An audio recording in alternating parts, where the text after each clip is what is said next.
So welcome to the next companion series video. This is about chapter 7 starting off, which is called The Weight of Oppression. And as we step into race as a topic, remember that historical perspective where the focus on race is usually on people of color, blacks, Latinos, Asians, Native Americans, and others, whether you're around the world. And so what does not get examined is being white or examining whiteness. And as I said in the previous chapters, you can look at it from a cultural lens. Is there a white culture? And we can also look at it from a concept of, what is it? What are people dealing with as people of color in the workplace? And I'm not as a white person. And so, I think of kind of living in two parallel universes where I don't have to think about what it means to be white in most organizations. And people of color have to think about what it means to be their race. We had interesting dialogues a couple years ago in a large organization where they asked the question, how often do you think about race? How often do you think about, and when did you first in your life think about race? And the people of color were like, I thought about race, as young as I could think, when I was, a couple black folks said, when I was barely a toddler and growing up, and I had to navigate and think about in school growing up. So we did a conversation across race year ago in one workplace, and the question was, when did you first think about race, and how often do you think about race? And most of the people of color said, I have to think about race all the time. I do, to navigate the world, to navigate the workshop. How is this playing out? Certainly if I'm stopped by the police, certainly if I'm shopping or whatever. For us white folks, many of us don't have to think about race, don't have to think about what it means to be white. It's not something that we have to do to be conscious of to survive. We don't have to have our conversation with our kids about it. People of color sometimes have to have, and particularly black folks have to talk to their kids about, the talk about being safe, being out, walking around at night, and the assumptions that get made. Whiteness is something to examine. Whiteness is something to be exploring. And so this, what we do in that chapter is actually an exercise that we did in the early days of the caucus, which comes from our experiential learning background, called the oppression hold down exercise, which, we get a white guy, in this case, Frank, on the floor, and all the other guys get on top of him and literally hold him down and try to say, okay, get up now. And that was a visceral exercise to feel, what is it like to be in a system that holds you down, that viscerally just traps you? And most of the guys, feel a long sense of exhaustion. Ironically, it's a pretty visceral sense of what happened to George Floyd, although he died in that incident where he was literally held down by 3 or 4 cops, and one was on his neck, and he couldn't breathe, and he died. And that's very metaphoric in terms of how it activated a lot of protests and around police brutality, because that's literally what it's like for some people at a very physical level, or the fear of that's going to happen to me. And happens in all kinds of subtle ways too, in terms of assumed to be a criminal, or assumed to be not safe, or assumed to not have competence on the job, and to have extra critique, and to be critiqued for dress that I as a white person don't get critiqued for. And so the systems of oppression, are metaphoric in a lot of ways, but many of us white folks think about all this at a head level. And this is about also getting in the feeling level, visceral. What would it be like to have that happen to me? What would it be like to be held, whether it's, literally by the police, or, just over and over, little paper cuts of things that happen over and over. And that was the intent of that exercise. And yes, we did have a gentleman crack his rib, which is when we stopped doing that exercise. He told us a few weeks later he didn't want to, because of his rugged individualism, he didn't want to share that in the moment.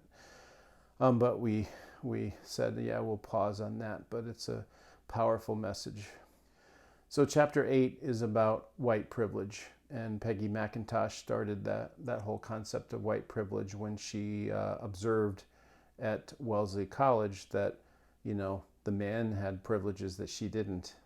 And she wondered, being white, if she had privileges that others, colleagues of color, didn't. And so she kept a list by her bedside for months and came up with a cool article called The Invisible Knapsack of Privilege. And we've expanded on that over the years, and a lot of other people have too. In terms of, I can go in what little hair I have and have barbers that can cut my hair, straight hair. I can buy posters of people depicting my race, Band-Aids that match the color of my skin, and on and on and on. Little things people don't assume I got my job because of affirmative action. You can Google privilege and see many more examples too beyond the ones in the book. But a lot of people, and white men particularly, we struggle with the word privilege. And you saw that in the book with Frank and Al and others. And we assume that the word privilege means we've been handed everything. And that's not the case. We define privilege as the things we don't have to navigate, think about, or deal with. So being white, we don't have to think about our skin color or navigate those things. We have plenty of other things we do have to navigate. And as Lee says, white men who grew up economically challenged, they feel like they had to crawl their way to the get ahead, and they don't feel like they were given anything. And so it's these layers actually are all real and valid. I might have not had much economic privilege growing up, and I still had white privilege. I still didn't get questioned because of the color of my skin. So it's a yes and a yes. How can I see that not as an either or, but a both and? And honestly, the truth is that everybody has trouble seeing their privilege. We get privilege from being an insider, from being in an insider group. So white women are very clear about the male privileges they don't have, but often have a hard time seeing the white privilege they do have. People of color, if they're heterosexual, may not recognize their heterosexual privilege. All of us may not think about our able-bodied privilege, that we can go about the world without having to think about how do I get in and out of my car, in a restroom, with a wheelchair, and etc. And all the concept of privilege is really one to help think about what universe is somebody, a colleague of mine, living in that is dealing with things that I'm not. And if I'm trying to partner with them better, then it's going to help me to understand that and understand the difference between my world and their world, as opposed to only looking at the sameness and discovering commonality. So examine your privilege, examine what are the ones that you have, what are the ones that you don't have, what insiderness do you not even realize you have. Introverts would say extroverts have an insiderness in many corporate cultures. HR folks might say engineers or marketing people in the dominant organizational function have more insiderness. So there are many, many dimensions of that to look at and explore. The other concept, in chapter 8 is about listening.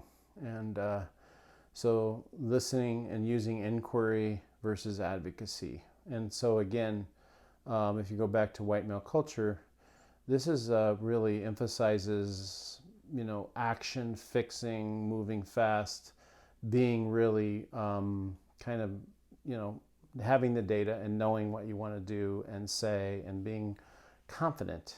And it doesn't emphasize slowing down, being humble, being an inquiry, listening. And so we hold these up as a leadership skill and a mindset shift to counteract the overuse of doing and telling people. And so that's an important thing for you to think about. What would my colleagues and other people in my life say about my ability to listen? And what gets in the way of my listening? And if I have an intent to fix something and I'm trying to rush, maybe I should slow down and change my intent to affirm other people's wisdom, to learn from other people, and be in an okay place of not knowing something. And so there's a strength that gets overused in our confidence and becomes arrogance. And so how can we step into the humbleness which is vulnerability is a pure form of courage. So when we get to chapter 9, we're talking about unconscious bias, and that's a popular concept these days.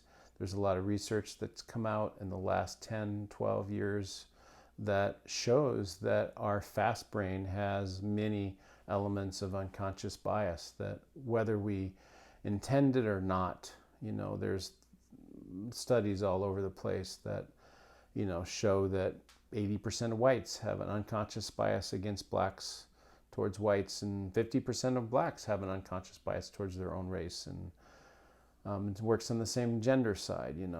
People are, same resumes, as I said, are given to, with black sounding names, get half as many callbacks as white sounding names. And same thing in Europe, Swedish sounding names get twice as many callbacks as Middle Eastern and Sweden. And it's an insider-outsider dynamic, part of that unconscious bias.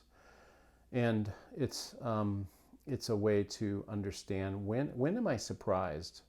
If I get off a plane and I notice I'm surprised by 2 women pilots, and then I realize, what was I expecting? My bias. And so notice when you're surprised. The other thing that's in chapter 9 is the mindset number 6, which is, again, to focus on the present.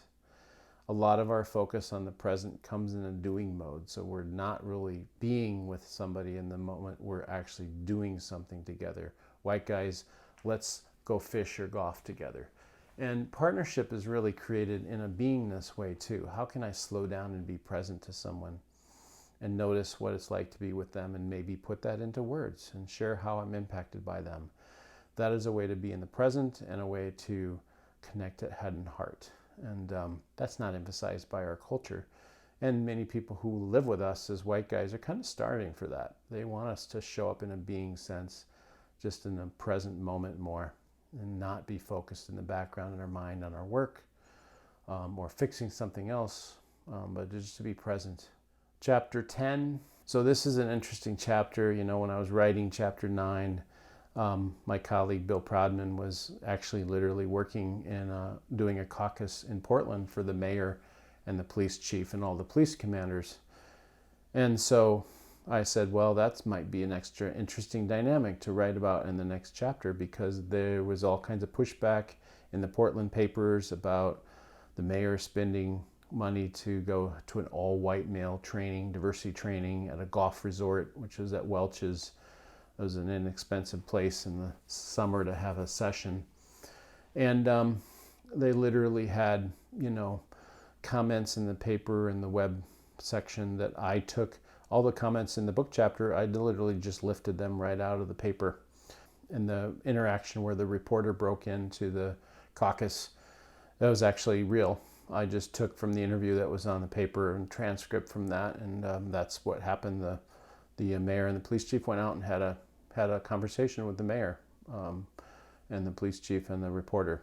And it's interesting, because the assumption is white men, again, can't learn about anything from their own. They must be up to no good. They must be golfing. They must, what possibly could they be learning from just each other? And, 2 months after that, Ferguson happened in Missouri. And so there was a statement that the mayor of Portland put out, said that's why we did this, so we would understand more about these dynamics when this kind of stuff happens. And, and now with even more Black Lives Matter protests and everything in the current times, it's even more important to get into that. And some of those same police officers and others in Minnesota were having conversations now about what's happening in the world, and the need to have some more white men who are not only corporate leaders but also police officers have the same kind of learning. We had a caucus in near Detroit one year that was half police officers and half corporate leaders, and they really had powerful learnings from each other about it. It wasn't just the cops that needed to learn about our prejudice, unconscious bias, and it was the corporate leaders, and they had the same blind spots about our privilege, being white or being male, and understanding how to shift some of these cultural dynamics into inquiry, managing the paradoxes differently and things. So we have more in common with each other as white men around some of our blind spots, than we might think. And you notice in that chapter chapter 10, I have the men starting to model vulnerability with each other. And, when they came out to approach the reporter, Lee spoke up and said, let's not give them data. Let's speak from our heart. It's unarguable comments, and they did that. So there's a modeling for you as a reader about us getting into our heart as white men, speaking about what we're learning, that if the most powerful thing you can do as a white male studying about diversity is to be in your heart and study yourself and share your journey, share your learning journey with others. One, it's unarguable. You're not preaching to others what they should know. You're talking about your own learning. And so that will impact them and cause them to have self-reflection and give yourself permission to still be on the journey. And that's what the men did. And there's also that mindset about synergy and interdependence and stepping out of that rugged individualism and finding out we can actually lean on each other for support. And, if we're going to impact other white men from our learnings, we need to pull together as a group of white men as full diversity partners to support and challenge each other to step up and keep going when we have conversations with white guys that don't necessarily go the way we want them. And so can I turn to other white men who are on this journey with me and say, help me. This didn't go well today. I need to learn how to have that conversation differently. As opposed to my only resources are women and people of color and others. How can I turn to other white guys? So that interdependence amongst ourselves to support each other and challenge each other, keep each other going is really important to fuel ourselves. We fear being kicked out of the club if we challenge other white guys, or some of us actually have been or lost friendships. And so the way to shift that from being an outsider by calling each other to actually no, we actually gain status by stepping up to each other and challenging each other for diversity learning. That's an important shift. And I think one key trait that you will see in an organization, hopefully your organization over time, is you'll see white men intervening with other white men more, instead of the outsiders, women, people of color, having to do the educating and the intervening to raise our awareness or stop inappropriate behavior. How do we as insiders intervene worldwide, insiders amongst other insiders? And that's a huge piece to start making a cultural shift. So thanks for reading and following along with these chapters. In chapter 11, we're going to actually make a pivot and shift into gender. And particularly, instead of looking at women's experiences, be looking in the mirror again, like we did at being white, to what does it mean to be male. Thanks.